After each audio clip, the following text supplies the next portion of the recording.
This week on My So-Called Podcast, we go back to March 21st, 1991. When the KLF released The White Room and Bryan Gordon released Career Opportunities.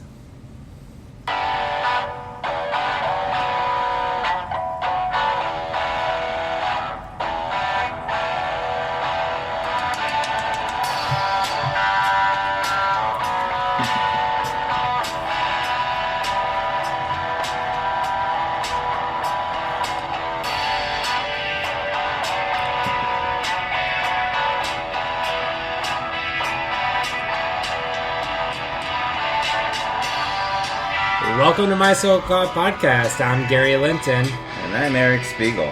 Hey, Eric. Hey, how's it going, Gary? It's going well. Do you notice the theme music had a little extra zang? I did notice that, yes. Thanks to Don Spiegel for the theme music. Noticeable.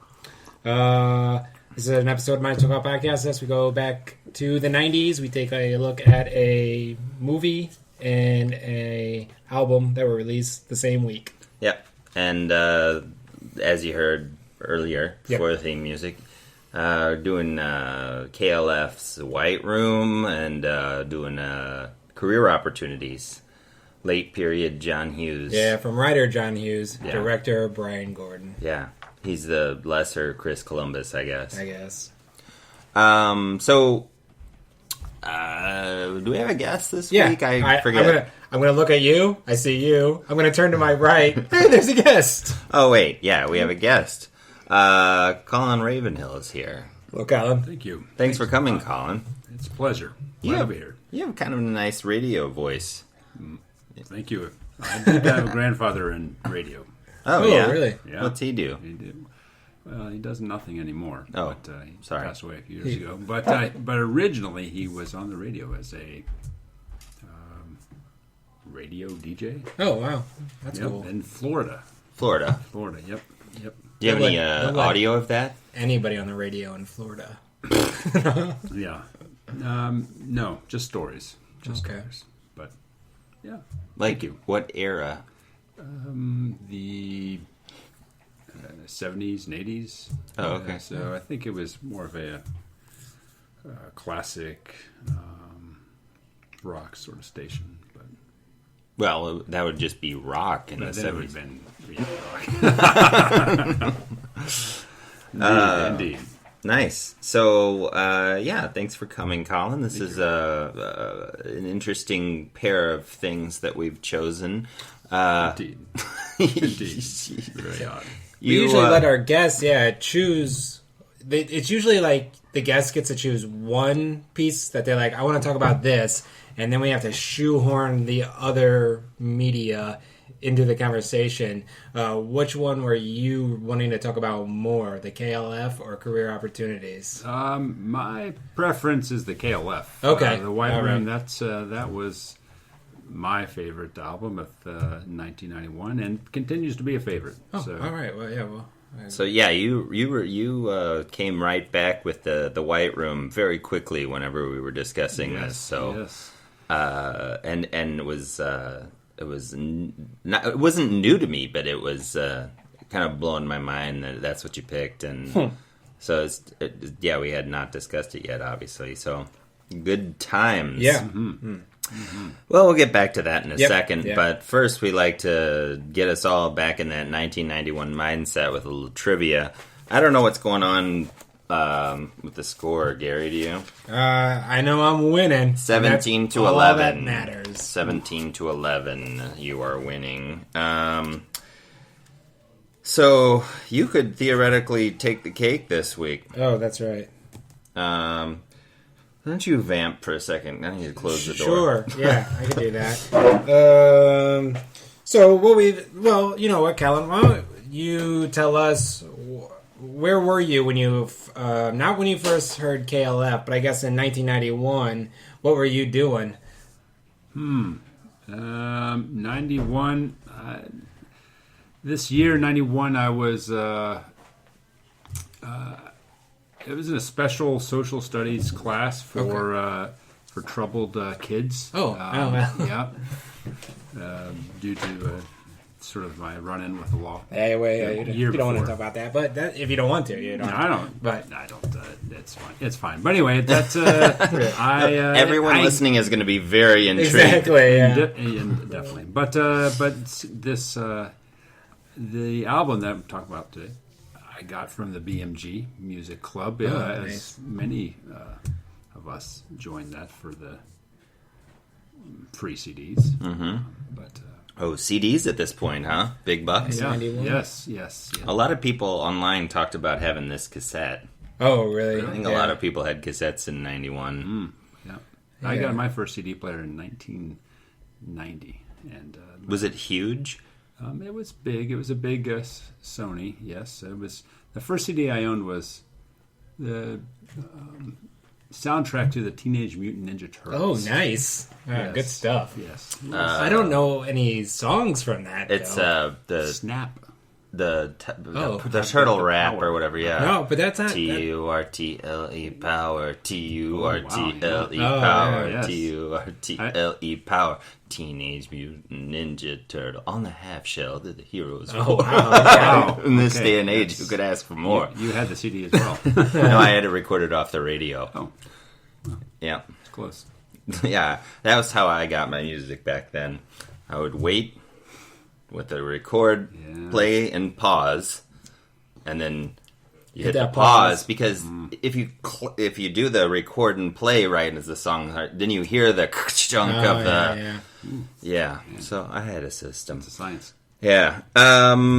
Trivia. Oh yeah. We're gonna ask some each other. Eric and I are gonna ask some trivia from 1991. Colin, if we can ask you to help us.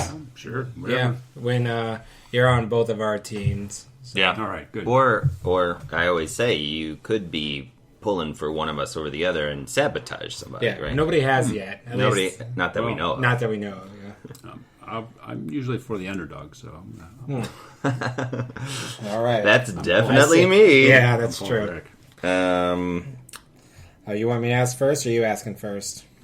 I'll ask you. Okay. Who appeared with Clarence Thomas on a Time magazine cover headlined "Sex, Lies, and Politics"? Oh, I think my guess would be Anita Hill on that same cover. Yes. That is correct. All right, excellent. Well done. I'm going to ask you this question that is in front of me. I'm going to read those words to you. And you're Yeah, gonna I answer. lost my Yeah. sound effects deal, so Oh, no okay. sound effects Sure. today. Sorry, careful listener. Yeah, exactly. What nation's Civil War casualties included Murphy, the simian star of Gorillas in the Mist? I thought this was going to be more of a Gorillas in the Mist question when I saw that. Not It's more of a geography. Yeah, it is. Sorry. What do you say, like Congo? The Congo? Does that sound? I mean, it's an African country. There's a lot of them. It's be hard to pick gorillas. It could be really anywhere. But Yeah, I think gorillas is Africa. We're gonna go with Congo, but I'm Yeah, probably just okay. thinking of the movie Congo. With those gorillas. It was Rwanda. Oh, I didn't even. I don't think of. Yeah, Yeah. I didn't know that. Sorry. Clearly. Like I said, I saw Gorillas in the Mist, and I was like, "Oh, this is a movie question," but it wasn't really. No. No. Wait, so the Civil War killed the gorilla? What nation's Civil War casualties included? Yes, Murphy, the simian star of Gorillas in the Mist. That's sad. Yeah. Yeah, I mean, it was sad about the gorilla and all of the human lives that were lost. war Right. I itself mean, is that. just Yes. war. Yeah. Yeah. All right. What year was the Earth supposed to erupt in nuclear fire in Terminator 2 Judgment Day? Oh,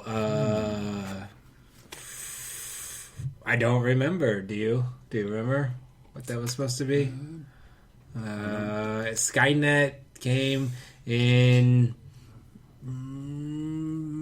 2000 and I don't know. 2006. 1997. Oh, Ooh, yeah. wow. Yeah. So Because, John Connor in yeah. I 91 guess I could have was figured that like out. middle schooler, right? Yeah. So then he's an adult. I should have 6 figured, years after, right? There was just a certain amount of time for Sarah to train him up between the end of that movie and 97. Yeah. Well, all right. I didn't get that one. Here's another question for you. You don't want to talk about Terminator some more? I could do that. We should do T2. That's a really good movie. Yeah. What was Hiroshi Yamauchi's cleverly named successor to the Nintendo Entertainment System? What was Hiroshi? Yeah. What's your answer? Super Nintendo? Yes. So they were saying cleverly as ironic. Yeah. That's sarcastic. That's So it was Super Nintendo and then N64? Yep. Yeah. So they took a long time between updates. Yeah. 4 years, 5 years. So, all right. My last question, Eric. Yes. Your last question is... What doomsday prophet had 20 wives, including Janine Buns, mama of his fourth wife, Robin? Oh, gross. It's big in the nine. David Koresh. You're thinking? I'm going to go with David Koresh. That's right. All right, yeah. Yep. All right. Last question, Eric. Who was the only female cast member to endure the decade-long run of Beverly Hills 90210? Shannon Doherty? No. No, female. It is female. I mean, Jason is a beautiful man, but... who was the blonde? I don't remember her name. Tori Spelling. That probably is Tori Spelling. Because her dad wrote the show. Like, what else is she going to do? Yep. Yeah! Tori Spelling, yeah. Right. Nice, thank you. Saved my buns you got there. That one. So all the famous people left? Yeah. I mean, Shannon Doherty was one of the first to leave, I think. Right. She was in Mallrats. Yeah, and Kelly Kapowski. That's Saved by the Bell. But that actress, I think, came on... Tiffany Amber Thiessen. She'll always be Kelly Kapowski in my heart. That's fine. So you got 19, I got 13 now, so it's just a matter of time before you wipe the floor with me. All right. So what we'd like to do also, when we get talking about the album, we're going to go and talk about the KLF. The White Room. Whatever that stands for. Exactly. So, Colin, I'm going to kind of ask you what we call an either-or question to get the conversation started. All right, please. Do it. No, wait, we're going to do the top 10 songs first. Oh, you're right. I'm jumping ahead. Sorry. Slow your roll, Gary. Your top 10 singles, Eric. Yeah, so number 10. You can think about your either-or question a little more. I have it. Okay. Number 10, Signs by Tesla. Oh, yeah. Is that the one where they're breaking my mind, right? Yeah. Do this, don't do that. Yeah, why can't you read the signs? Man, that's... Why can't you read those signs? That guy really hates signs. Yeah, wow. Yeah. Yeah. They're breaking up the scenery, and they're breaking my mind. Yeah, right. What the hell is he talking about? Hey, his mind can't get by those signs. Number 9 is Get Here by Oleta Adams. I don't remember. Do you remember that song? No. Well, we're about to hear it. Do you remember Oleta Adams at all? I think she was... the third child, Wednesday Pugsley, and Oleta Adams. Seems like a ballad. There are hills and mountains between us. Only something Nope. to get over. No. Yeah, that sounds like some Netflix and chill music. I'm not familiar with that at all.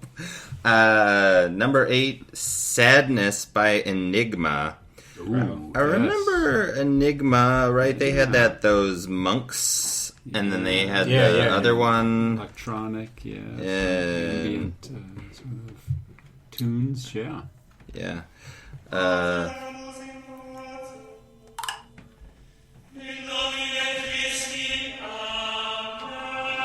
Look at this album cover. Whoa. But that's not their album. No, that doesn't. I thought Enigma was. It's top 14 hits of 1991. It just has that girl that looks like she's from this year. Yeah, you remember this, right? Oh yeah.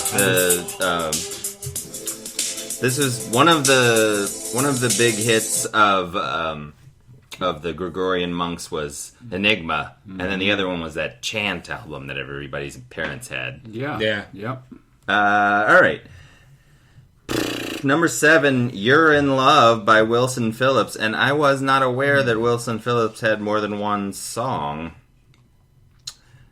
Did you guys know that? No. I think I remember them having a separate video that wasn't Hold On. Mm-hmm. So it goes like this. It might be this one.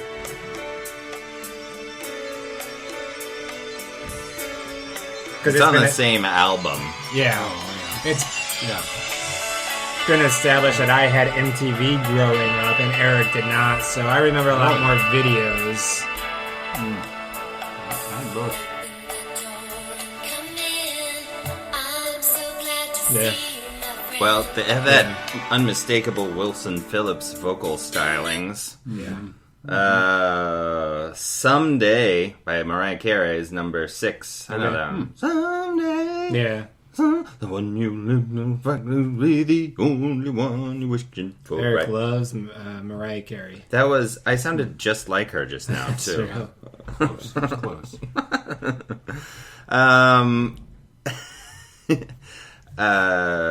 I've been thinking about you by London Beat. I think I remember that one. Yeah, I just typed in I've been thinking about you, and apparently Mariah Carey also has a song called I've been thinking about you. That's sense. weird. Yep. Definitely. Yeah, I feel like this was always on at the grocery store. Yeah. Yeah. It's like you're getting your produce. Yeah. Sketchy. I think I thought this was Billy Ocean. Yeah, it does sound like I can see that. Yeah. Yeah, get out of my dreams in my car. But Yeah, and Caribbean Queen. Caribbean Queen, yep. And when the going gets tough gets going. Mm-hmm. That's true. It's true too. I mean, yeah, I made my universal own truth. Weird Al parody version of the Going Gets Tough. Ooh, Oh no. Yeah. yeah. The I've got something to tell you. You're not gonna wanna hear. You've got a great big hole in your underwear, I guess. And then I sang, when the going gets tough, the tough gets sewing. I came up with that for myself. Yeah. And no one has ever heard it until just now. Well, I mean, thanks for sharing. You're welcome. It's original. I think at the time I thought that it was amazing. Yeah. Well, Hold You Tight by Tara Kemp. I think I remember that. It's something. Tara Kemp.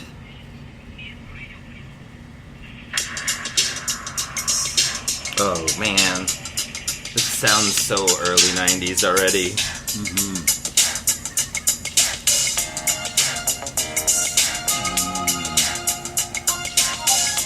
it's a nice track.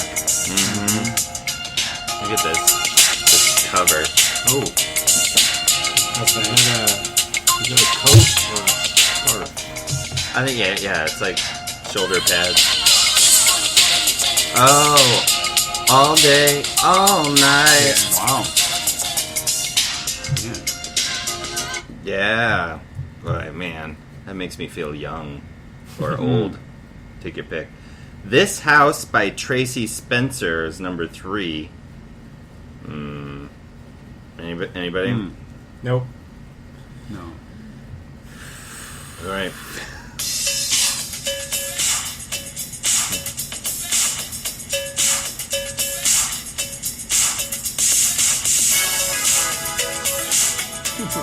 sounds just like that last song. Yeah. There's some synthesized beats.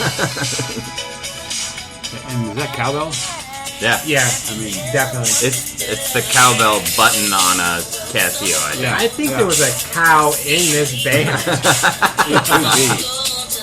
In the studio. Oh, is that from the video? Right. Yeah. She would sing, and then the camera would cut to that cow ringing its bell. No, she would push the cow's head.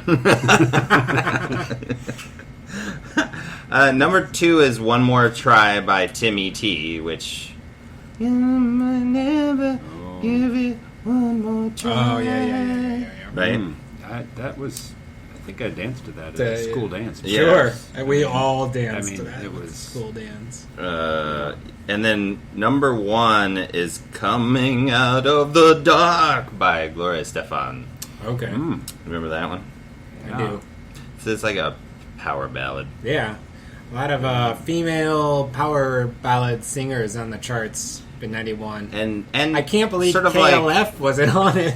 well, oh, they were gonna. They would- I mean, that 3 a.m. in eventually. Turtle was Yeah. popular. I mean, Yeah. it would become big. That was huge. So now you can do your Okay, either or. I so- had to have my time in the sun Right. there. So I was going to say, while 3 a.m. Eternal, that's the name of that song, right? Yeah. Was a big hit as a big single. I'm gonna say either the White Album is better taken as a whole album. The White Room. The White Room, yeah, not the White Album. The White Album has Well, some ups and downs. Ups and downs. Yeah, I mean, Revolution 9, etc. Yeah. But it is. I mean, it's the bloody Yeah. Beatles White Album. So the White We're not talking Room, about that, though. No, the White Room is best taken as a whole album of an experience, or you can listen to it kind of shuffle track by track. That's my take on that. How do you feel? Originally, the White Room was to be a soundtrack to a movie production. They originally It was they abandoned that. not like a fictional movie, right? Somewhat of a fictional movie. Okay. There's the bootleg versions appear on YouTube, but Really? You can watch them? Yeah, I've watched it. It's not good. It's kind of two guys sort of traveling the kind of through the countryside. The two on guys somewhat of a mysterious that made the KLF? Are they? the two guys in the KLF, the two actually main KLF guys, driving around in this car, this kind of KLF car. The KLF Mobile. I think so. Yes, they paint it white at one point. Oh. Oh, well, Uh-huh. that makes sense. Yeah, I mean, Is there a White Room in the film? You've watched this? yeah. So I did watch it. Yeah, it's Back then? Or oh no. recently. Just finding more. That was news to me when I didn't realize that it was supposed to be a sort of a soundtrack to this short film, but I think they kind of ran out of money along the way, and had to abandon it, and they would eventually take some songs or and adjust. They did a lot of adjusting from the original movie, but taking the songs and making them as pop friendly as they could for the early 90s, and release the album. Yeah, so the UK. Bill Drummond and Jimmy Cauty are their names. The British.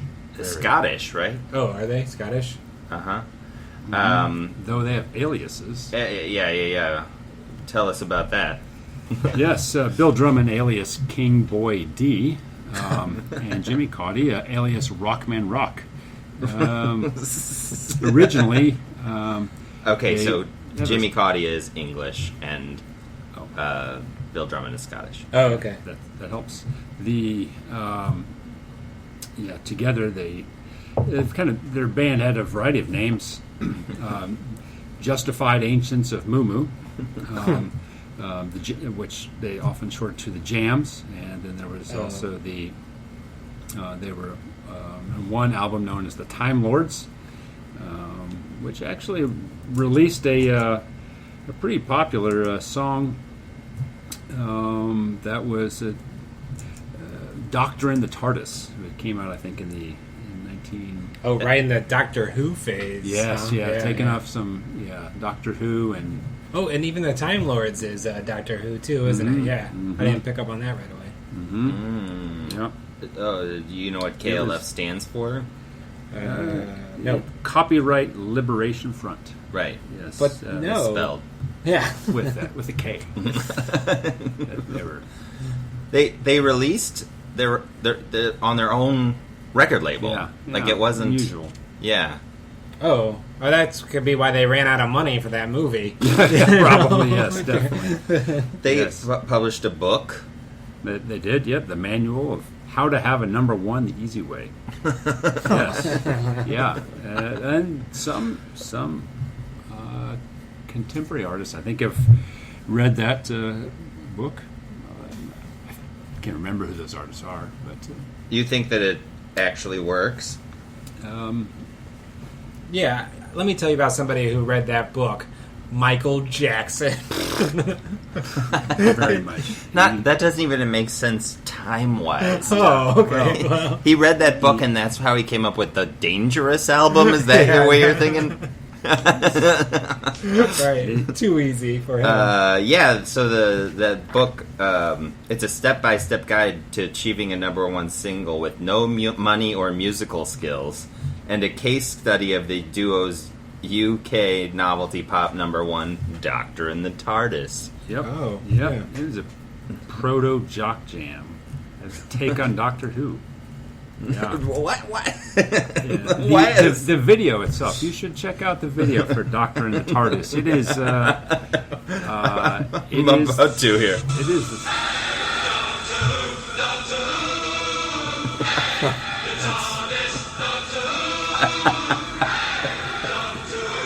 There's the car. There's the car. Oh, the car made its way. That car was in the movie. That was the White Room movie? Yeah, later abandoned.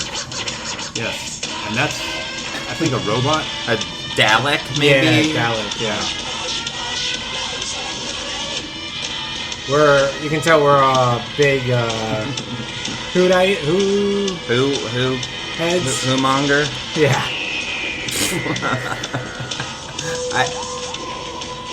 It's got the sample of the song from Doctor Who in there. Sure.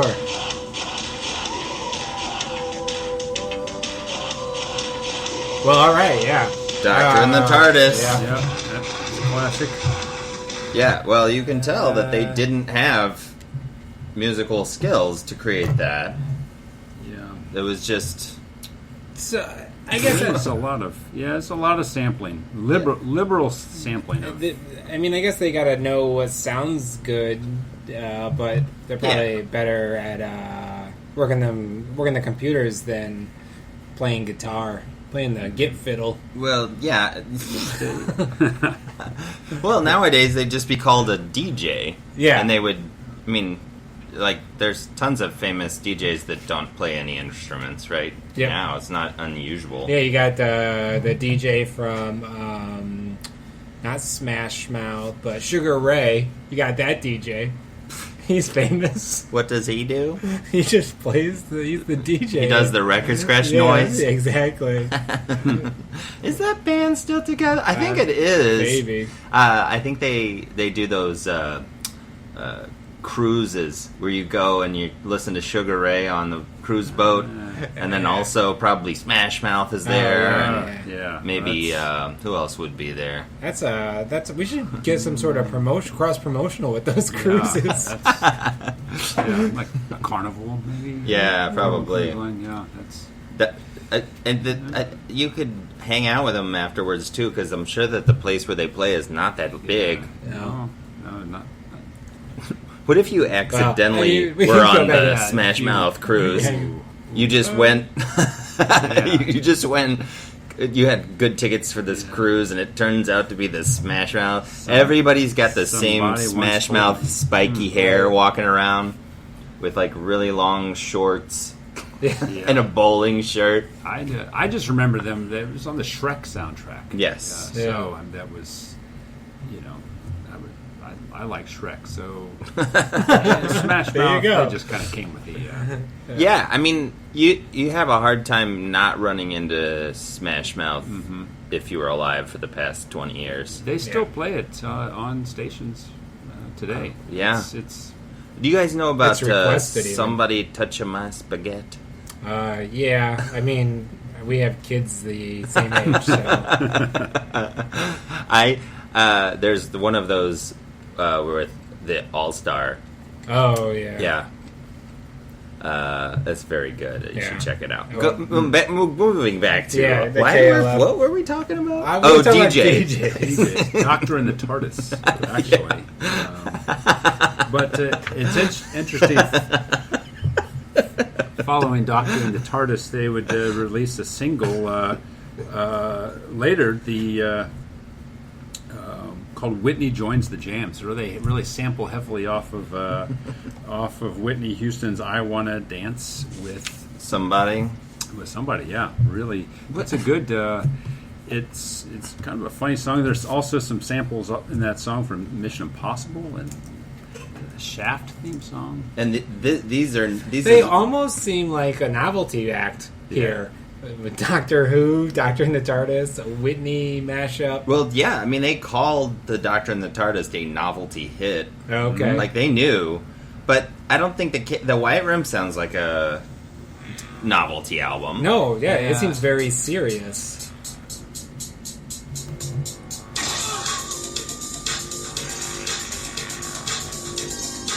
This is the Whitney. Yeah, this is Whitney Joins the Jams, JAM, which is what the justified ancients of Moo. Of Moo. Yes. So it sounds like they have a good sense of humor. They have a strange philosophy.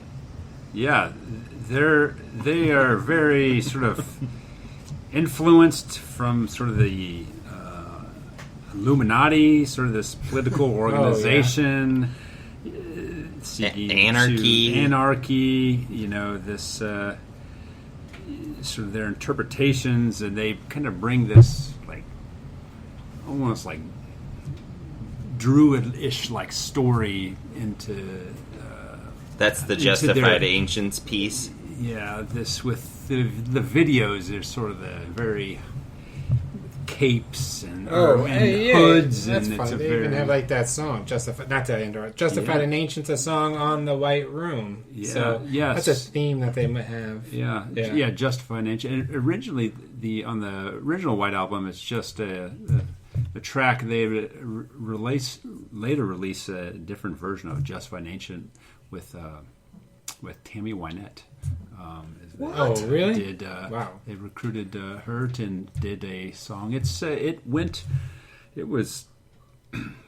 hit number one in 18 countries. Justified and Ancient did? Where they don't want to upset the apple cart? That one? Yeah, that's it. That part of it made me feel like I wrote that when I was this age. Like, I felt like that was that they don't want to upset the apple cart. That's so weird. Yeah. What is that song about? That's it. I have wondered throughout the songs in the album. What is this? It is this unusual story they tell, or what is it? Just two guys drunk and they're just making crap up. I don't know. And like you said, they're two white British guys. Yeah. But then the 3 a.m. Eternal video was like all the black people that were singing the song were in that the video. main voices, really. I mean, right. I think maybe even the video you might see them playing guitar, but really, I mean, it doesn't even. If you look in the album, it doesn't even really name those people. They're just sort of That's who I thought the KLF I thought was. that originally. I did too. Yes, these sort of a gospel like. It's Radio Freedom. So they're like on a stage. You know, I love. Yep. Yeah. I really do. That love was. I mean, that bands was the first cell phone right there. have their songs that. Oh, they're driving around in the car. The Doctor in the TARDIS car was just in this video. Yeah. See, there they are. They're riffing the guitar, and you'd think that the This is so weird. that you might think it was a sort of an urban influenced dance. Yeah, I thought it was. I thought it was. Yeah. Like maybe from Like the a East CNC Coast. Music Factory. Yeah. This guy raps, There's the guy, and he's not the band. He's not the guy. He's just a rapper. Is this the song that you heard and you decided? Well, Yeah, why yeah. you ordered it through BMG? Originally, yes, This is what I was familiar with. This Yeah, song. Yes. this is. I remember this This, song too. Yeah, it was a good song. There were. Yeah, it was a #1 hit in the UK. Well, and the rest of the album's not really like that song though. No. The first one is the What Time Is Love? What Time Is Love? That's a Yeah, dance kind of a song. house dance. Yeah, let's listen to a little bit of that. I got it. Okay, go. Let me turn it up. Let's rock it.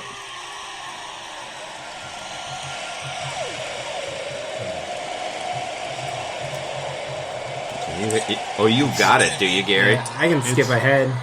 You may want to. It takes a while. Oh, that's the Justified and Ancient preview. Yep. And then it goes. Let's go, Uncle. Oh, this is a mix. Is this that? Yeah. I mean, LP mix though. Is that not what it was originally from? Here you go. I've got this. Their videos are so weird. Yeah. Look at this. The pyramid with Yeah, the that jukebox is like kind of their symbol. See that? There they are. Their capes. Yes, It sort of looks like it's a factory, but a church. He's got like a Burger King crown on. He's spray painted that for sure. But look, more rapping, and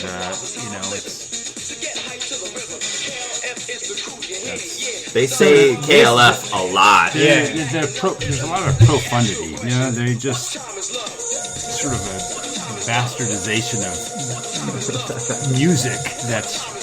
I think there's Did you still like a have naked this CD? Viking. Yes, I still have the CD. I wish you would have brought it.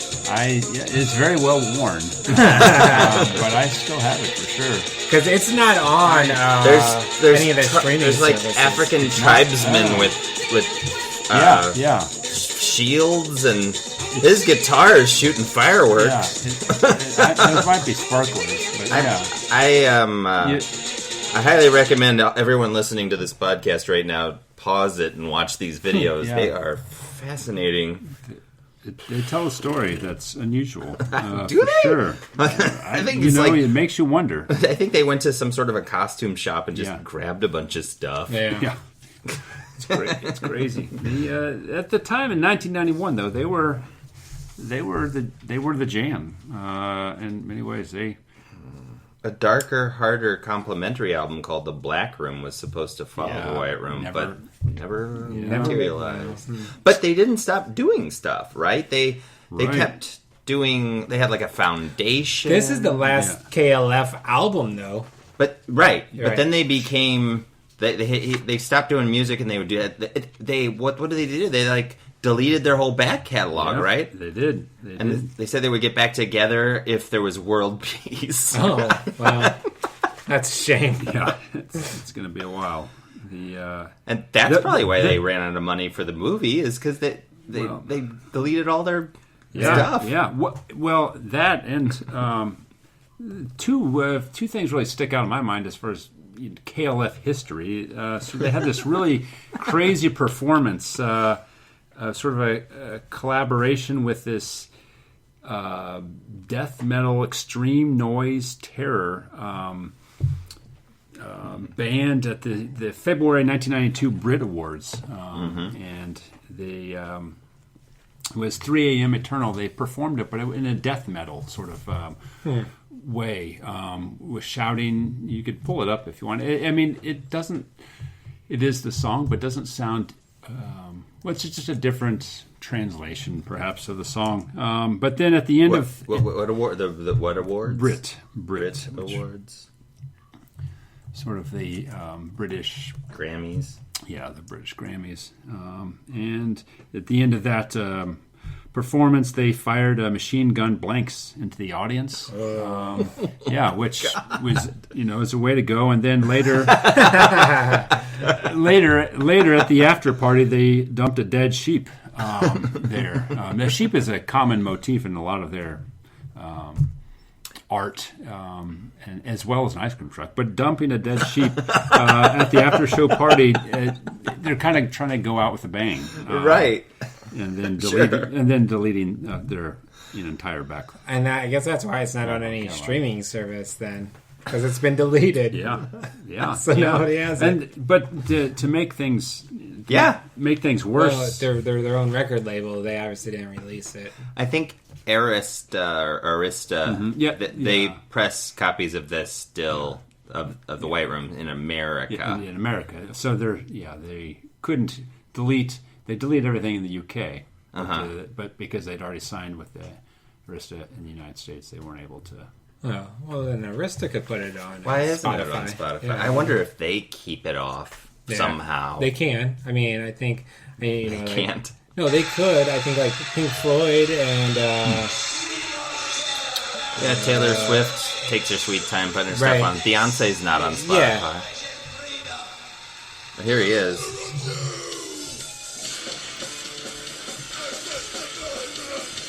Exits of Groove. Yeah. I mean, it's. KLF. I think that shows a real contempt for the people that like the original. Yeah. He's got a crutch. Well, we all have our own crutches. No, he has a crutch. Oh, okay. His crutch is a crutch. I think I heard him say 3 a.m. Eternal somewhere in there. Yeah. I'm gonna get to the machine guns. There's no guy pressing really cool toned buttons. No, boom, boom. No, there's none of that. So I remember I used to watch the top 10 video thing. It was like Casey Kasem or somebody had it on Saturday, like early afternoon, and they would play like not the whole video, but a little bit of each video of the 10, and they would talk about the bands a little bit. And I remember like somebody from the music industry was on and was saying like, I really like this KLF. They're gonna be something because they have this urban flair and there's rap in it, and like this is gonna be huge. Yeah, well. It was huge. It doesn't even summarize them at all. There was an urban flair. Yeah, there was an urban flair, but to follow up that going out in style with the firing machine gun blanks and then dumping the dead sheep. In 94, a few years later, they from all the money they had made. In being sort of this top-selling artist in the early 90s, they actually filmed this memorable time. They burnt a million quid, and then in a disused boathouse off a Scottish island. They representing all that money, representing the bulk of the money they had made. They incinerated it, and they recorded it on a Hi-8 video camera, and then they kind of toured around in 1995 showing the video of them burning £1 million. Were they charging for tickets to the That's kind of a snake eating its own tail there. Yeah, right. That's it seems foolish, but they, a bit of kind of how they rolled were going against the man. Yeah. Wow. But they had the K Foundation. They were doing that for a while, and then in 1997 they came back as KL 2K. Foundation. Mm-hmm. They came back as another 2K, not Y2K, but Oh, right. F the Millennium was. I think they tried to. This was produced by the artist forever known as the Justified Ancients of Moo. Jeremy, whatever. F the Millennium was an electronic protest song that was released as a single in 1997. I don't remember that one. I don't. Based on KLF's acid house track, What Time Is Love. So they were cannibalizing their own stuff at that point.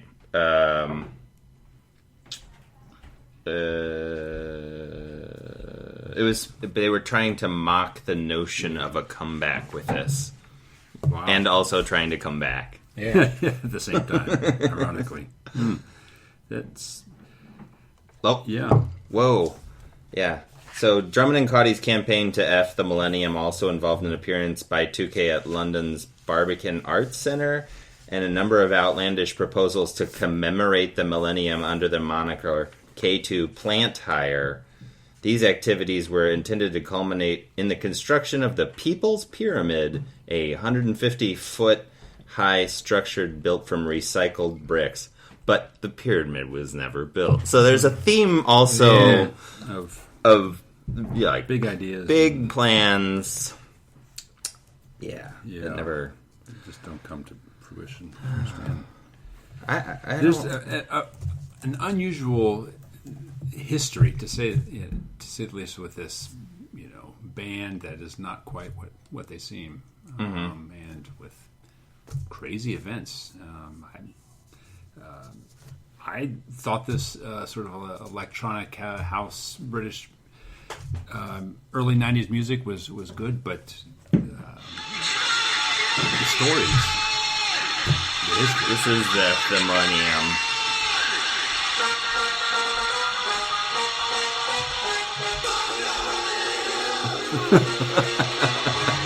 Well, it delivers on what it promises.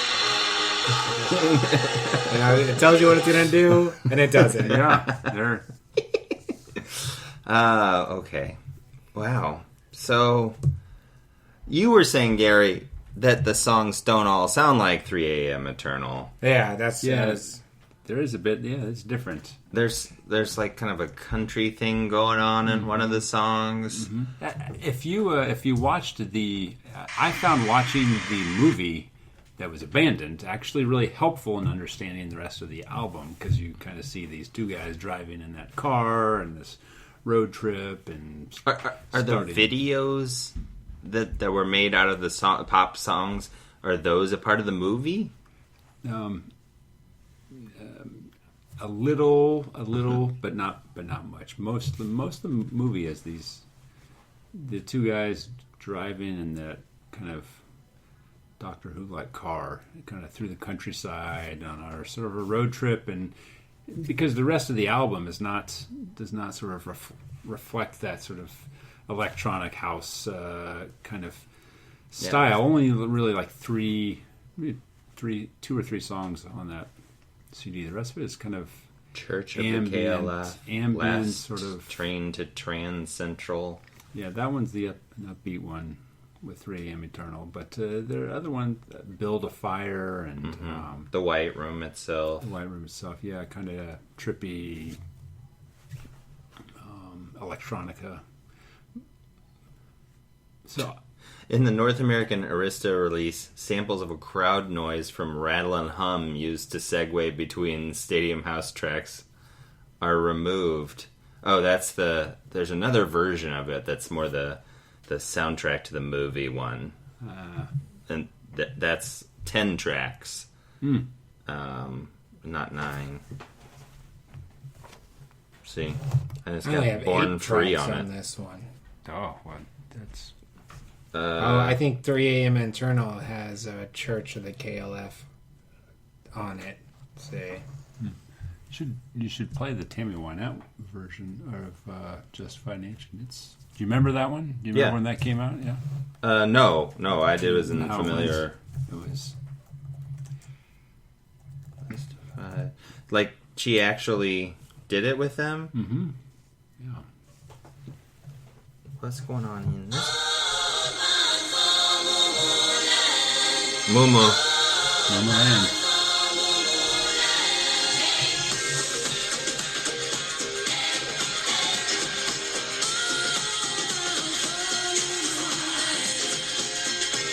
You could be forgiven for thinking that these African American people are the band. Yeah.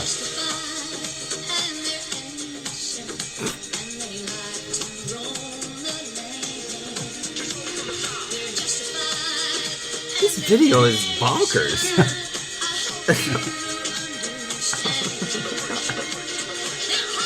There's like subtitles in Chinese going around, and Tammy Wynette's wearing a Burger King crown thing. Yeah, and they got 2 of them. And there's the Druids. Yeah. Oh, Yeah. their robes. Yeah. Oh. This looks like it's filmed on a soundstage. I remember. There's the African drummers. Yeah, it's the guys. I think the 2 guys in the band, they're actually wearing these costumes with large horns on. They have these large. So if you see guys with big horns on, those are. Yeah, see that guy? He's kind of the main guys kind of hide in their videos. Yeah.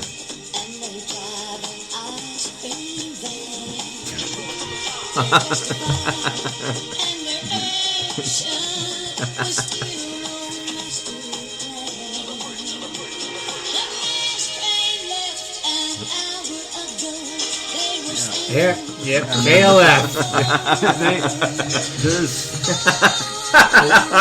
There's a lot of mystery in this band. It's a lot of mystery. It's Hey, I'll say earlier I was playing this, and the kids were hanging around, and Adam was like, "Hey, can you put that on my playlist?" He liked what's the love your What Time Is Love? What Time Is Love? Yeah, he's like, "Hey, could you put that on my playlist?" I'm like, "Okay, yeah, sure." You don't hear that very often today, but it's, sure. Wow. Yeah, so much there, so much. Yeah, we're barely scratching the oddity, surface. Yes, oddity there in this. These many themes pulled together: a country music star, and then all these, this African influence, and then, it's really just, 2 white guys that really just sample a lot of music and then pull in all this profundity. Well, I'm glad we went there. Yeah. Any final thoughts, Gary? No, nope. Colin, anything else you wanted to share with us about the KLF? No, their music history and story says a lot. It really does. So we've got a rating system: 4 Yep. stars, well-deserved classic status. 3 stars is what is that? It's pretty good. It's really good. You should listen to it. Yeah, it's good. 2 stars is that's why I haven't listened to this in a while. That's why I haven't listened to this in a while. Yeah. Sort of like that. And 1 star is we were young. We were kids. What do we know? Why would we? We thought this was a good album back in the 90s. It is not a good album. Right, that's what 1 star means. We'll let you go first, Colin. It's hard to rate this. Yeah. I couldn't, being still a favorite of mine. Sure. And then there's so much to kind of unpack. I'm going to go with 3 stars. Yeah. I think it's 1001 albums to listen to before you die. Yeah. I mean, this is in that collection. Yeah. So but I'm gonna give it 2.5 stars. I'm gonna give it 4 stars. Oh wow! Wow. Thank you. Just because I'm lumping in the story and all this stuff that Colin told us, and now when I hear this, and the videos. It's worth watching the videos just to learn and to be amazed, really. Oh, wow. I'm surprised they're not in jail for that machine gun thing. Yeah. I mean, they were blanks. They're Yeah, performance but like, art. what's his name? I mean, there's a video.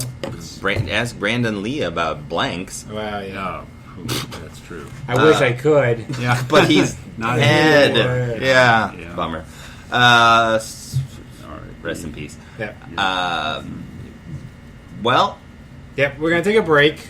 yeah. When we come back, we're going to talk about We're going to have our career comeback opportunities. single Yes. after the break. So we'll be right back.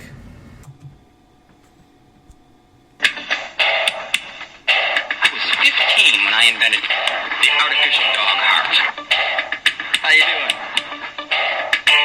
John Hughes, the creator of The Breakfast Club, Ferris Bueller's Day Off, and Uncle Buck, Did I ever tell you about the time that I signed a professional law contract? would like to introduce you to Jim Dodge. You got fired again, didn't you? Not like everybody.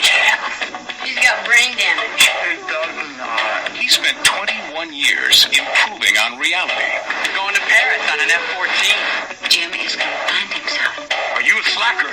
No, I'm Presbyterian. I cannot be $4.44 per hour. $4.44. What about the benefits? There's no eat. You're not being paid to eat, so don't. And don't play any music. I don't have any time to play any music. Don't touch me. Welcome to the target team.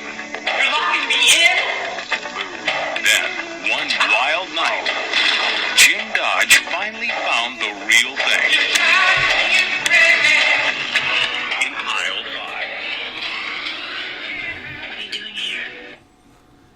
Hey, welcome back to my so-called podcast. And there you heard a little bit of a movie that I like to call Career Opportunities, and that's what we're going to talk about on the second half of the show, Gary. Yeah, you like to call it that, 'cause that's what it's called. Right.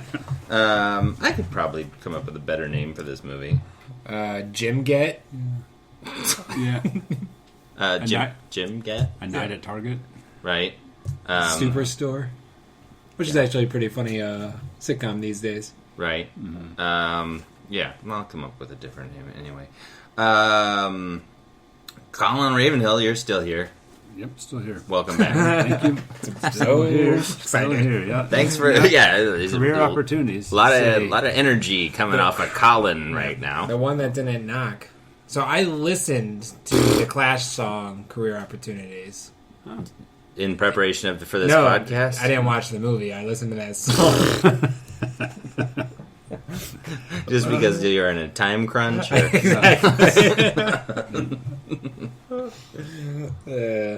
So to set the stage for career opportunities, we're going to go and talk about the top 10 movies. Not really talk about, just tell you what were the top movies at the box office the week Career Opportunities was released. Interesting.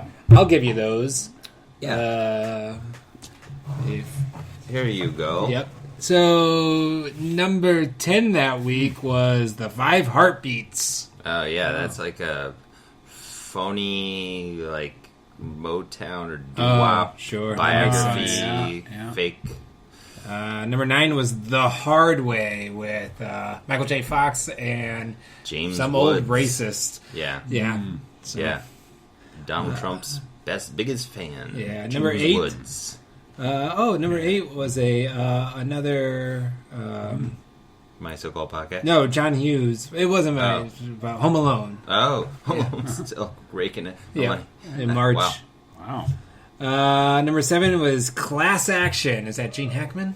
It's Gene Hackman and Mary Elizabeth Mastriantonio Yeah, I think so, yeah. from The Abyss fame. Yeah, They I always are remember her from court doing something. Yeah, Class Action Class suit. Action. That's a It's not a school. no. It's a Gene Hackman. That guy's a class act. Yeah, he is.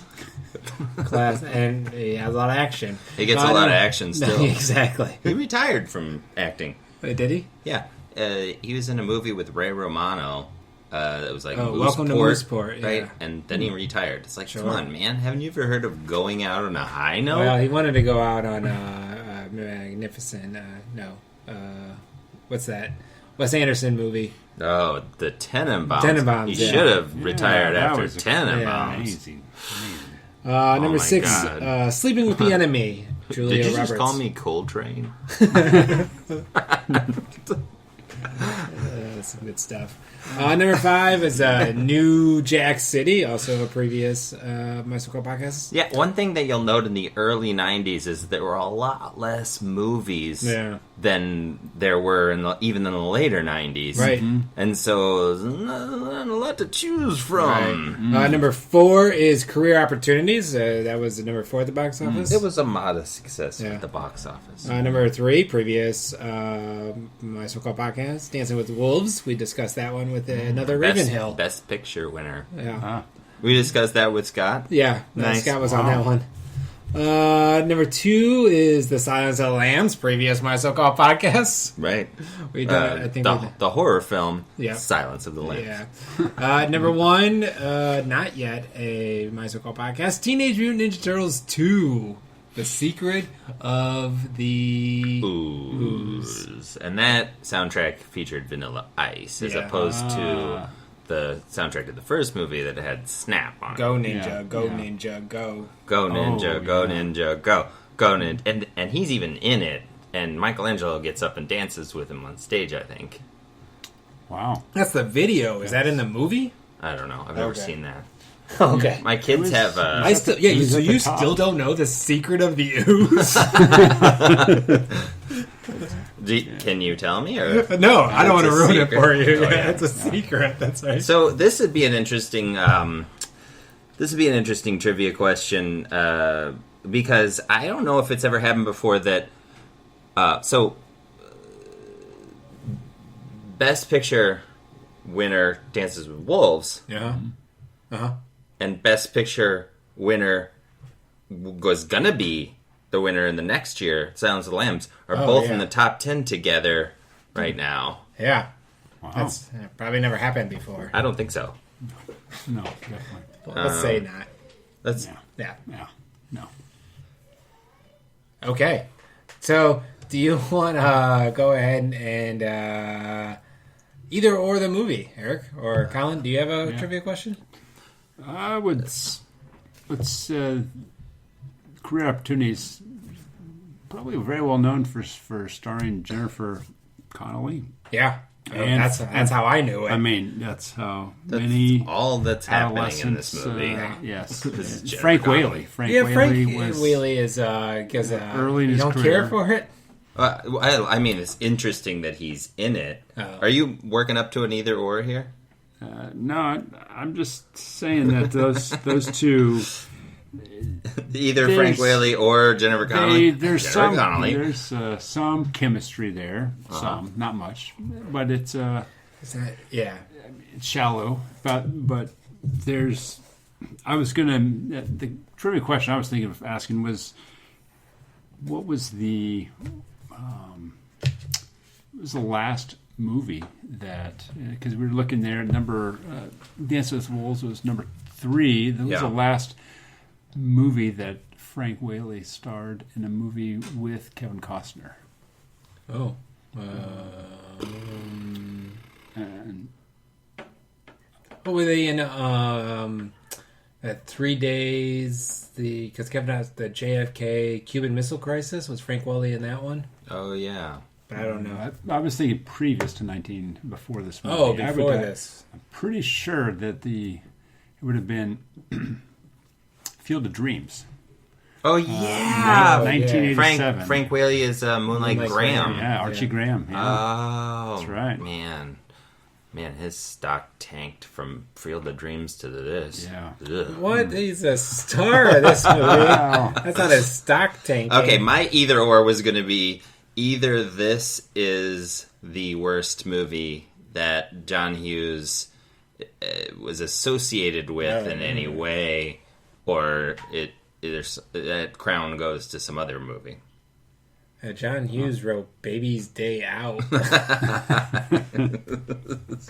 All right. I know. And there's also Dutch. Yeah. Is that any good? So, There's some moments. he was just flooding the market in 91. Yeah. Career opportunity. So Home Alone came out at Christmas. Yeah. And then 91, Career Opportunities, Only the Lonely, Dutch, and Curly Sue all came out in 91. Just one year. It's a busy Right? year. So... I think like Career Opportunities may have sat in his typewriter for a little bit or something. He didn't. No, I think the problem is that it did not sit in his typewriter long enough. I think that's what happened. It's pretty short. Because this is... No, it's pretty terrible is what I mean. Well, Like, yeah, have short some... and terrible. Well, I don't think there's much. So What's it about, Gary? yeah, so Frank Wally right away is narrating about the on top of these gruesome pictures of people dying, or they were shot, and he's telling about a robbery that happened, and we find out he's talking to these dogs, and he gets fired for that. I don't know why.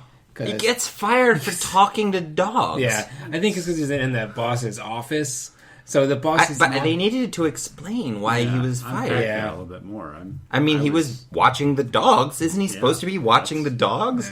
He's doing his job. Yeah, exactly. And then we find out he tells a lot of stories. He lies a lot to these everybody in town. He asks somebody else for a job right after, and he's like, "I'd hire you if I hadn't fired you a bunch already." Yeah, at the gas station. Yeah. Is that a thing? The town liar? Have you ever heard of this before? I've heard of the town crier. Right, John Cryer. Yeah, and I've heard of He's in a lot of John Hughes movies.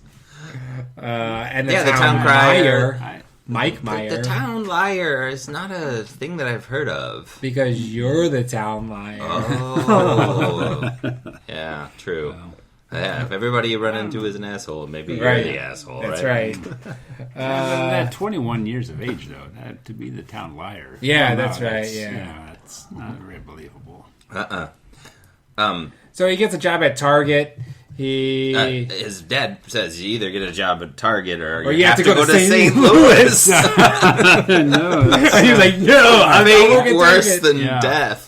I was really struck by the fact that Target looks not that different. I mean, like it looks the same. yeah. It looks different Yeah. in what they sell, but They don't sell those wall of cassettes anymore. right, No, and they don't you sell. don't see pantyhose. Pantyhose. let eggs. Let eggs. Yeah. You don't see those. He kind of runs in those roller skates. You don't see those pantyhose sold And they have anymore. furniture, like large furniture. They don't have Yeah. that now, I don't think. Yeah. But he it's not gets a that job at- different. No, he gets a job at Target. He has to clean up at night, and he gets locked in. Right. Yeah. So There you go. That's it. Yeah. he gets Jennifer locked in, Connelly's but also Jennifer locked in. Connelly was trying to steal underwear, but she couldn't convince herself to, so she fell asleep. She fell asleep in the dressing room. Does that even make sense to you? Is she on drugs? What's Yeah, her character is when she's first talking to Jim, Frank Wally's character. She comes off as kind of dumb, but then she's the one that kind of tricks the criminals at the end. It's Yeah. kinda, okay? Yeah, and then some criminals show up. Yeah. To rob the Target of stuff that's Yeah. a Target. Yeah. And they have to deal with them. And spoiler alert, they do by shooting them with a shotgun near them with a shotgun, Right, and then Frank Wally taping gets them that. up. Yeah. Yeah. So How?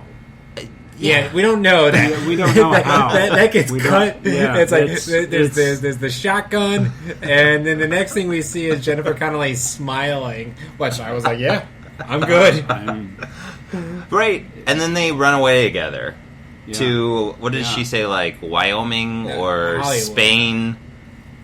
But they go to Hollywood. He's in. Oh yeah, Oh yeah, Jim Wood. That's Yeah. right. But it didn't seem like a large amount of money. Was it? With 56,000. Oh, she just has that. Yeah. So Okay. so Okay. there was no conflict at all, really, except for like internal conflict that she has, and he gets fired a lot. Right. I mean, the story is History his growth, I guess. But From what to what, Gary? well, no, I guess you're right because he's still imagining he's going to have Hollywood. He's going to be Jim Yeah. Wood, Yeah. and He's so the my problems with this movie begin with the character. What's his name? Jim Jim Dodge. Jim Dodge. Yeah. He's sort of like if Ferris Bueller was bad at everything. Yeah, he's He not doesn't a talk good to the person. camera and break the fourth wall, but otherwise he's a lot like Ferris Bueller if Ferris Bueller was bad at all the stuff he tried to do and kind of autistic. Okay. Yeah. Don't you feel like Maybe. he doesn't read people very well, and he's really super odd? The only people that buy his crap are children. Yeah. It's a weird character. Yeah. It's not a likable character either. No.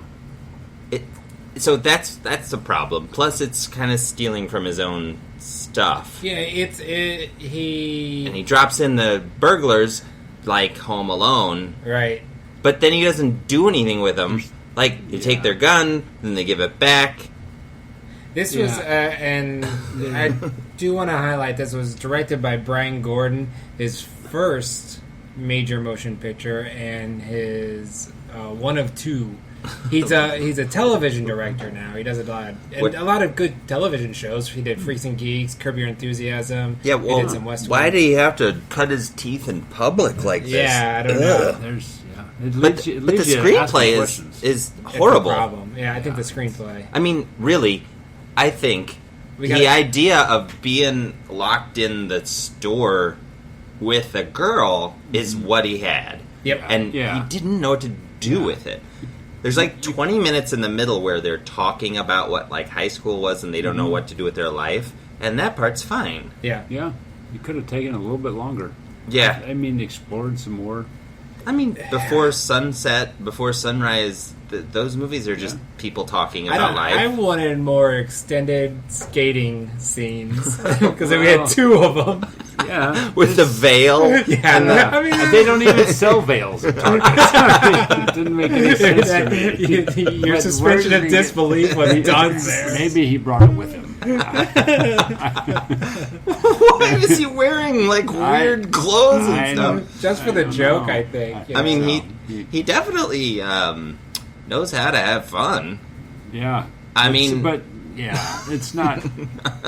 It's they could have taken a little bit more. Throwing those robbers in were It was pointless. they came in They from a just needed- different movie, Yeah. and Yeah.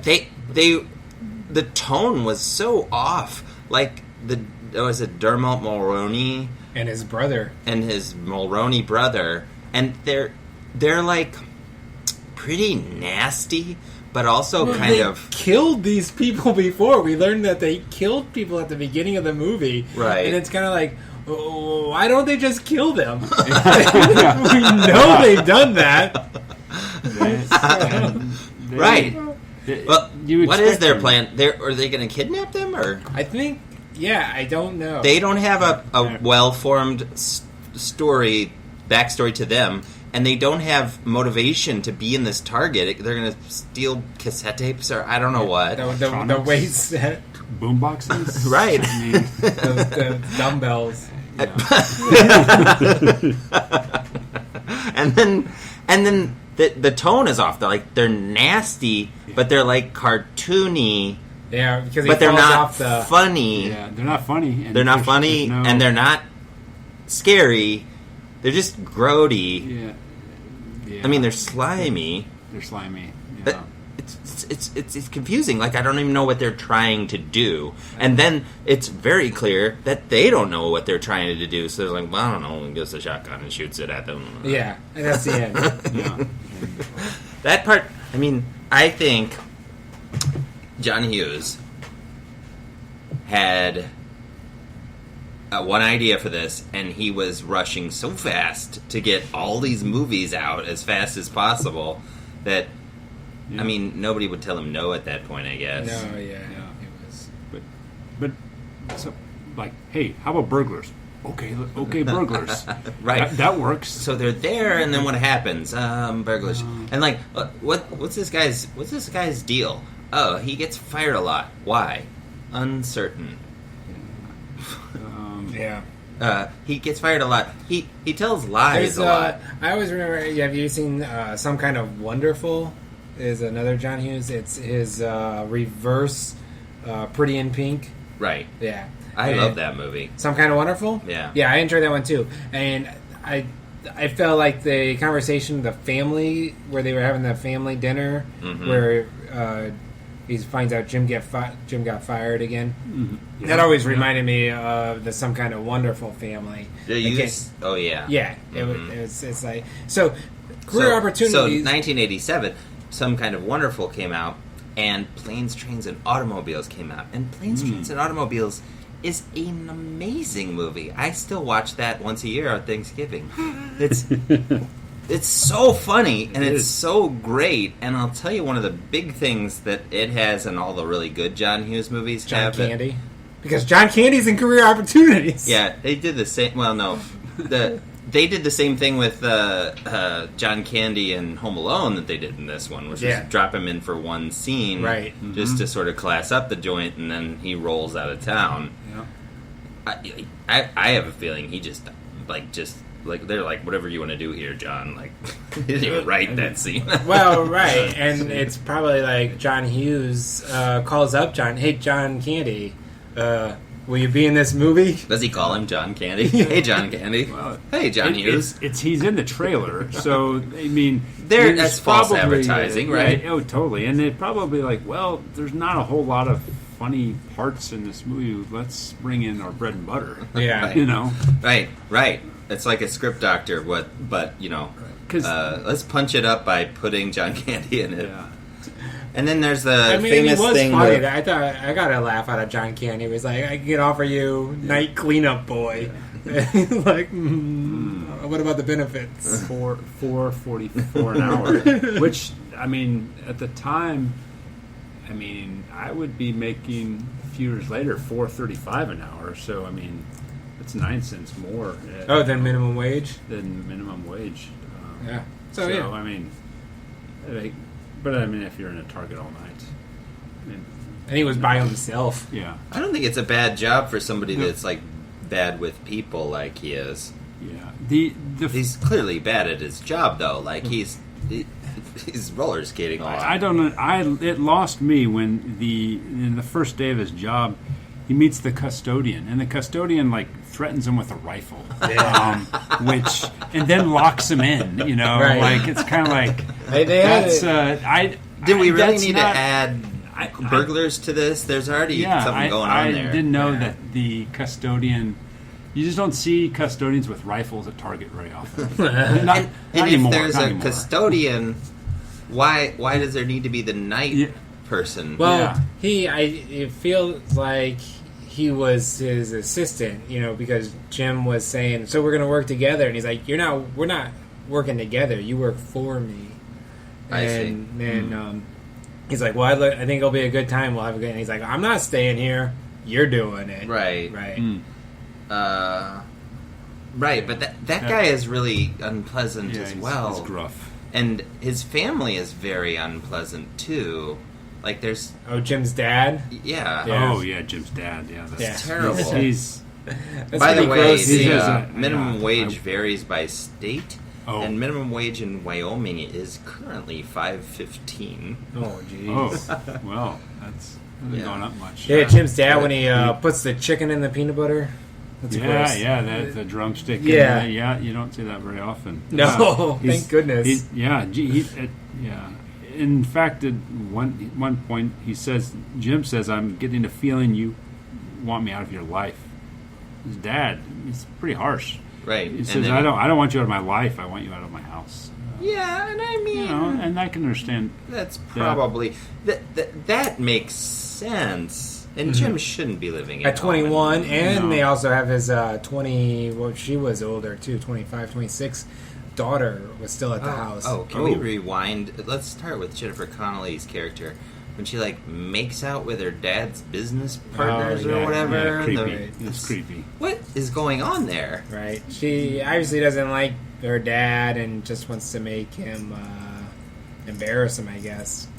Right, but what would really happen if she tried to kiss like an old man in front of her dad? Like the guy would kind of push her away. Yeah, right? I'd be like, yeah. He wouldn't just kiss back. You know. That was weird. gross. It's uncomfortable. Jennifer Connelly was 20 when she made this movie. 21 when it came out. Frank Wiley was 20. He's 46 when it No, came yeah, out. exactly. He still looks that way even today. I know. Yeah. He does. Look at the big brain on Brad. Oh, you were finished? Well, allow me to retort.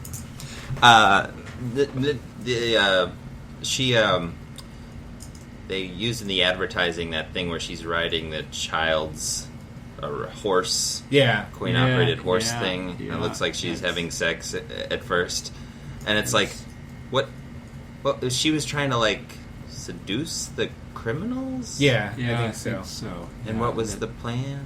Well, she was going to take the car. I mean, the plan worked perfectly. It worked perfectly, Eric. Well, no. Tell me what happened then. So, I thought there was a shotgun thing. Yeah. So she gets the criminal. She steals the car. Frank Wally goes and gets the shotgun. He shoots a hole, Yeah. and I guess he ties him up somehow.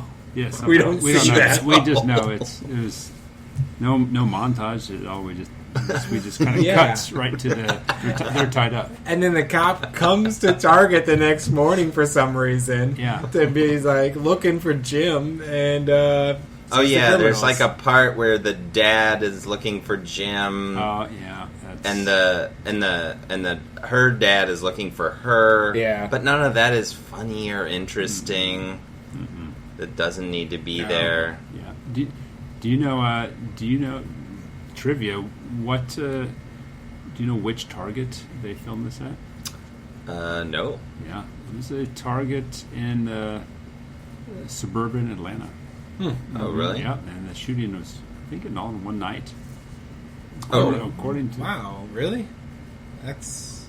That would be hard to believe. Yeah. well, then it would have been the shooting was all at night. Yeah. Yeah, that makes more all sense. at night. Yeah. Yeah. That's that was a trick they used in Clerks too. He was able to shoot at night in Clerks and that was his excuse was the shutters were down. He wrote that into it that they weren't able to open the shutters because he had to shoot at night. I assure you, we are still open. Yeah. And what's going on with Jim's hair? Like The curl. lose the curl. I was glad when they did mention it, but it's this hairstyle that it never is exactly the same one scene to another, and it's clear that somebody is like styling it in between scenes. But the continuity person on this movie must have hated his hair because it's like it's very strange. It's like a pompadour. Was that popular at the time? I don't think so, but I think that's kind of character development. You know, you can get his hair as being that's the kind of character Jim is worried about. Getting that little curl in his hair. Right. He orders a limo on the first day of his job as a Target cleanup boy. Right, and so that's sort of like it has a little whiff of Ferris Bueller to it, but it's like it's just stupid because he paid for it. He doesn't have any money. Yeah, exactly. Again. And there's a scene where she's like, "Would you like to take me to Wyoming or Spain?" And he's like, "I don't know. Yeah. I don't really want to do that." And it's like, if 20-year-old Jennifer Connelly asked me to go to Spain, Like a 40-year-old Jennifer Connelly. She's probably 50 now. she would be, right? Yep. This was 30 years ago. Yep. Do you guys think they had sex in the tent? Yes. I've wondered that. I'm not sure. I'm not sure. It's, Because they're sort of having a nice I mean, conversation. they're definitely fooling around, and He said... But then immediately they're in the tent, and it's like... That was after the dance. Uh-huh. He said, we danced, we didn't get to finish it, I want to finish that. And she's like, I thought you were going to ask something else. And he said, first things first. Uh-huh. And she was flattered by that. And so then they danced. Kind of a long dance sequence. It was like, okay, they're dancing. And then they're in the tent. But that... Yeah, okay. I'm going to put a pin in that. But okay, the tent, like, it's sort of like the shotgun. They cut to the tent, and then they fall... They're in the tent on the shelf. Yeah, that's... Yeah, I don't know. It's just, and then they fall off. I mean, they could have both broken their necks, whatever they're doing in there. Oh, And then the next scene, they're just sort of doing something else. So it's not clear. Well, so the cops... Oh, knock at the door. And that's why Jim gets out of the tent and gets dressed to talk to the cop. And then we see the thieves are looking around the corner at the cop. Like, whoop! And they're like, oh, we could get in there, I guess. Which, he's supposed to be locked in. But they get in. They're having a conversation about how she was popular in high school and he was not, and how they both are kind of dissatisfied with their lives, and it really doesn't have anything to do with high school, but that's actually kind of interesting. Well, like, right. He's setting the telling... stage as like how high school doesn't determine how you're going to be in life. Right, and I do think that that is also kind of an interesting thing because he has so many high school movies. Mm-hmm. Like, this is like, well, what do those kids do afterwards, and what's that like, and stuff, and that they kind of explore that, but they're just coming to kind of. He should have done a lot more of that, right? Yeah. That would have been interesting. But they're kind of talking about, like, who they are, who they want to be. They're kind of connecting on a, like, intellectual level about who they are. But they're not... Why would they have sex after that? Like, that doesn't even make any sense to me. Like, that there's no romantic chemistry between those two people in this movie, I don't think. No. Like... No, it's... maybe eventually. Yeah. Later in the night, perhaps, after more. Or later on in their lives. Or later in their lives. But maybe in Hollywood. But that night, you know, it was shallow. And I could have seen them going a little, you know, unpacking a little bit more. But they're who they are. I think she likes him because he's actually kind of listening to her and everything like that, you know. So right, and of course he's gonna take the opportunity if she's the reason that he likes her is because she's hot. Right. Yeah. Right. Which is the best. John Hughes movies are funny, but they have like characters that seem like real people that you actually kind of why care about. That was his MO. Right. Yeah. Right. Like, they're not straightforward just comedies. Yeah. Even Planes, Trains, and Automobiles, which has got a lot of slapstick and stuff in it. Like, Del Griffith is a great character that you really care about by the end of the movie, and like slowly you learn who he is. And Steve Martin's character, Neil Page, he like learns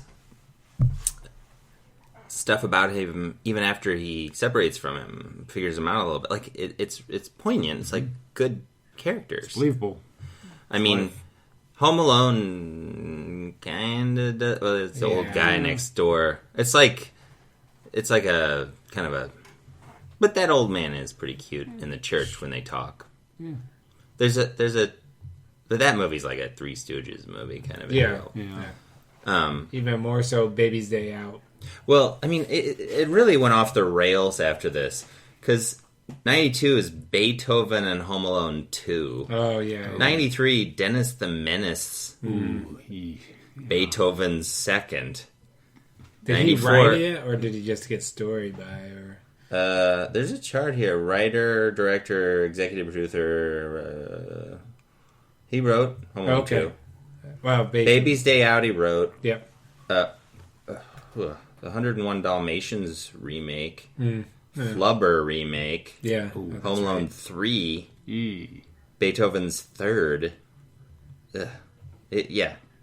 Yeah, He jumped the shark in '91. he was no longer really He's reaching concerned. Because if you go backwards, Home Alone, Christmas Vacation, Uncle Buck, The Great Outdoors, She's Having a Baby, Planes, Trains, and Automobiles, Some Kind of Wonderful, Ferris Bueller, Pretty in Pink, Weird Science, European Vacation, Breakfast Club, 16 Candles. I mean, 80s was where it was at for Johnny Hughes. Yep. 6.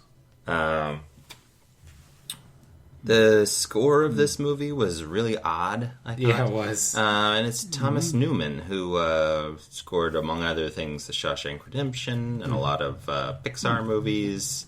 That's a theme of my so-called podcast. Eric talks about the score a lot. Oh. Yeah. While Gary checks his phone. Yep.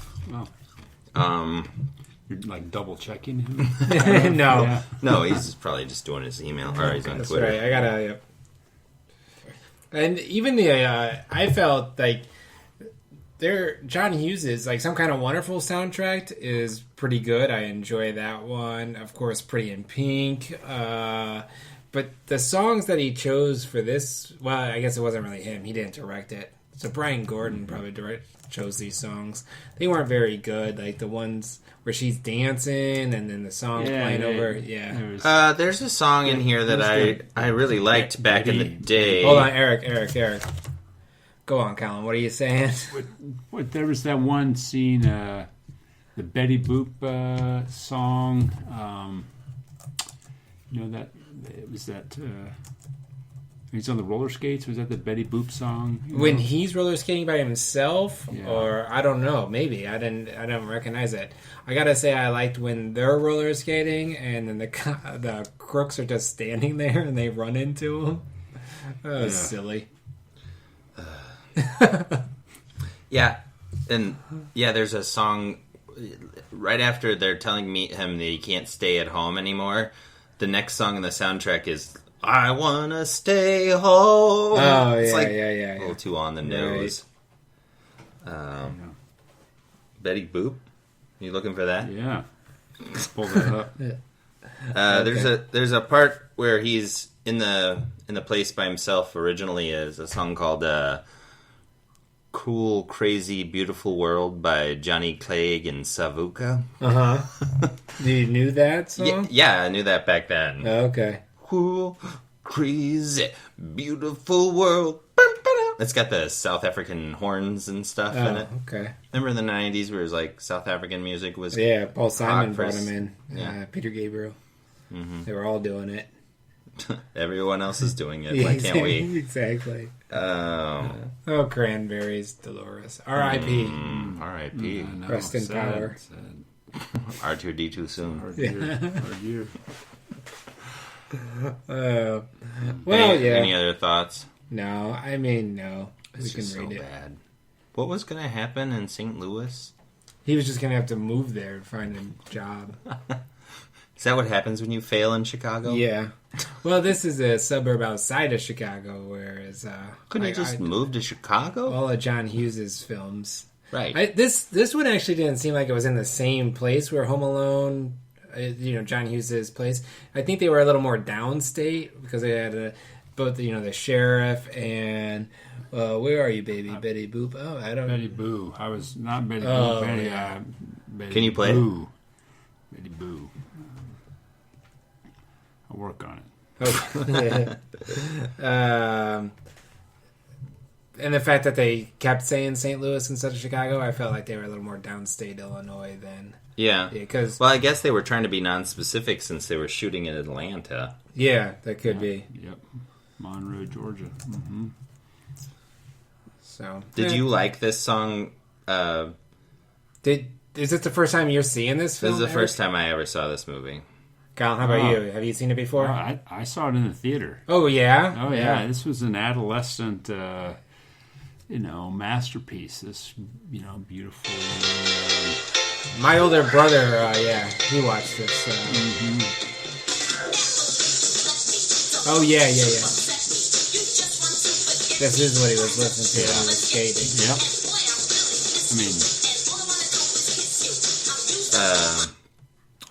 One thing I noticed about Jennifer Connelly in this, other than the fact that she's incredibly young, is that Not as young as Labyrinth. Labyrinth. Yes. She's also in a Dario Argento movie like a year or two before Labyrinth. It's not Suspiria, is it? No, Suspiria's from the 70s. Yeah. She would have been a ova. Okay. He loves Americans. Dario Argento loves Americans studying abroad, though, I guess. Yeah, she is at a school. Yeah. It's sort of it's sort of like that. I think it's on Amazon Prime. Oh, everything's on Prime. That's It's not called true. Phenomena. Phenomena. Phenomena. Bum, ba-dum, bum. Sure, I believe Oh. you don't have to. Oh, yeah. I think I remember seeing that. So I she's haven't seen that movie, but I remember seeing these. It'd be worth watching.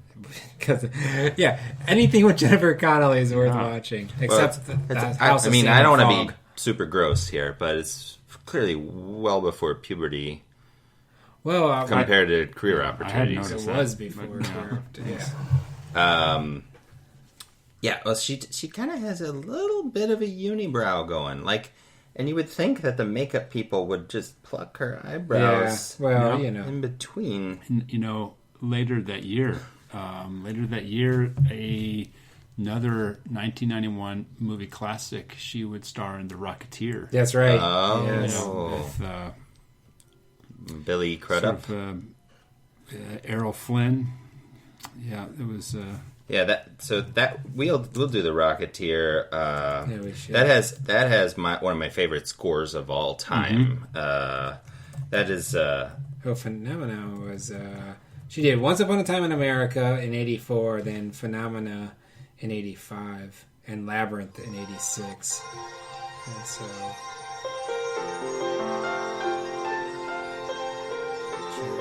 that's Born close in to my 70, heartstrings, man. 1970. James Horner, R.I.P. I love James Horner. Field of Dreams. Field of Dreams, The Rocketeer, Titanic. Oh man, Glory. Glory. What's the one movie with Brad Pitt that he did? Oh, yeah, she was in Higher Learning, too. Oh yeah. Yeah, Jennifer Connelly was. All right. The Rocketeer score is so good, Gary. Yeah, it's pretty good. Man, Yep. all of his Yep. music just makes me tear up. It's so good. As opposed to the score for Career Opportunities, does not make me tear up at all. Yeah, the tagline for the movie Career Opportunity probably fits the tagline maybe for how we feel about the soundtrack. Maximum comedy at minimum wage. I would say minimum comedy at Yeah, just a touch above minimum wage. and maybe a little bit on there. 444. Yeah. Oh wow. So 4 stars Yeah. is a well-deserved classic status. For 3 stars is a CEO. pretty good. Yeah, CEO, Vice President. Vice President. 2 stars would be the manager, Yeah. and 1 star would be Night Watchman. A night cleanup boy. Yeah. What would you? How many stars would you give Career Opportunities, Colin? Jim Dodge, he took the job that no one wanted and got the girl that everyone did. I'm going to go with 1 star. Yeah, I think I'll go and give it 1.5. I mean, it's not a good movie, but I think Frank Willie is charismatic in this movie. I know Eric didn't think so. I think he gives a good performance, and I have Jennifer Connelly, so yeah, I'll give it 1.5 stars. It's 1.5 for Jennifer Connelly. Yeah. Just like you could have this on mute. Yeah.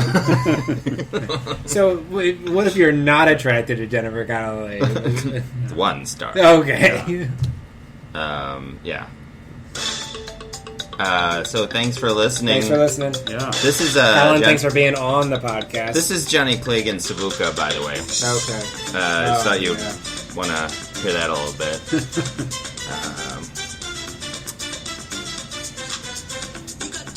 Yeah, that's it. All right. I like that a lot. So, All right. I've been Gary Linton. wait. You should say what here. We it's we have the music. Sorry, Sure. new phone. Who did this, Gary? Thanks for thanks for coming, Colin. Thank you. Thanks for having us. Thanks for coming, Gary. Yep. As always. We're on the internet. Yeah. It's a podcast. You know about it. We've done thanks, 100. We've done over 100 of these. thanks to Don Spiegel for the theme music. Thanks to Alicia Spiegel for the sparkling waters. Memorable. And thanks to John Hughes for nothing. Yeah. Ducking Bye. Bye. over the